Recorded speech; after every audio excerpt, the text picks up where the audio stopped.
এক নজরে কোরআন সূরা আনকাবুত। সূরা আনকাবুতের শুরুতেই আল্লাহ তাআলা আমাদের দুনিয়াবী জীবনের পরীক্ষা সম্পর্কে সতর্ক করেছেন।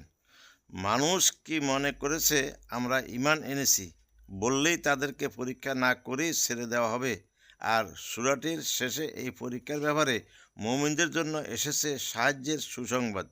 যারা আমার দ্বীনের পথে আপ্রাণ চেষ্টা চালায়, আমি অবশ্যই আমার রাস্তাগুলো তাদেরকে দেখিয়ে দেব। আল্লাহ অবশ্যই তাদের সঙ্গে আছেন। সূরার সূরার সঙ্গে সম্পর্ক, অন্য সূরার সঙ্গে সম্পর্ক। এই সূরার আগের সূরা হলো সূরা কাসাস, যাতে দ্বীনের পথে বিভিন্ন পরীক্ষা কথা উঠে এসেছে। সূরা কাসাসের এই আলোচনায় সূত্র ধরে সূরা আনকাবুত শুরু করা হয়েছে, যে মানুষকে পরীক্ষা করা আল্লাহ তাআলার রীতি। মানুষ কি মনে করেছে আমরা ঈমান এনেছি বললেই তাদেরকে পরীক্ষা না করে ছেড়ে দেওয়া হবে? শানে নজুল: কাফিরদের মাথার মধ্যে খালি শয়তানি বুদ্ধি এসে ভিড় করে, আর না করেই বা উপায় কি? স্বয়ং ইবলিস তাদের গুরু, তারা তো এমনই হবে। মক্কি যুগের কাফিররা যখন দেখল লোভ বা ভয় দেখিয়ে কঠিন মারধর করেও যুবকদেরকে ইসলাম থেকে ফেরানো যাচ্ছে না, তখনই তারা ইমোশন ডালা নিয়ে হাজির। তোমাদের কোরআনে তো বলেছে বাপ মায়ের কথা শুনতে, কখনোই তাদের অবাধ্য না হতে। আমি তোমরা মা বলছি, আমি তোমার বাবা বলছি, ঈমান ছেড়ে দাও বাবা। কথা না শুনলে তোমার একটা ঈমান বিরোধী হবে।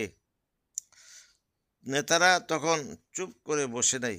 তারা যুবকদের বলতে লাগলো, বাবারা, ঈমান ছাড়লে তোমরা শাস্তির ভয় করে ব- ঈমান শাস্তি ঈমান ছাড়লে তোমরা শাস্তির ভয় করো তো? ঠিক আছে, তোমাদের দায় দায়িত্ব আমরা নিলাম। আল্লাহ যদি তোমাদেরকে ধরেন তাহলে আমরা বলবো, খোদা, ওদের কোনো দোষ নাই, আমরাই ওদেরকে বাধ্য করেছি। এদের যা শাস্তি বা আমাদেরকে দিন। কোরআনে এই সূরাতে এই বিষয়গুলো নিয়ে বেশ কিছু আজ আয়াত নাজিল করা হয়েছে। ওদের এসব হটকারিতা ও গোপন ফন্দির ভয়াবহ পরিমাণ বর্ণনা করা হইয়াছে। তাছাড়া অত্যাচার মাত্রা দিন দিন যখন প্রবল হচ্ছে, তখন মুমিনদেরকে ধৈর্য ধরার পরামর্শ দেওয়া হয়েছে।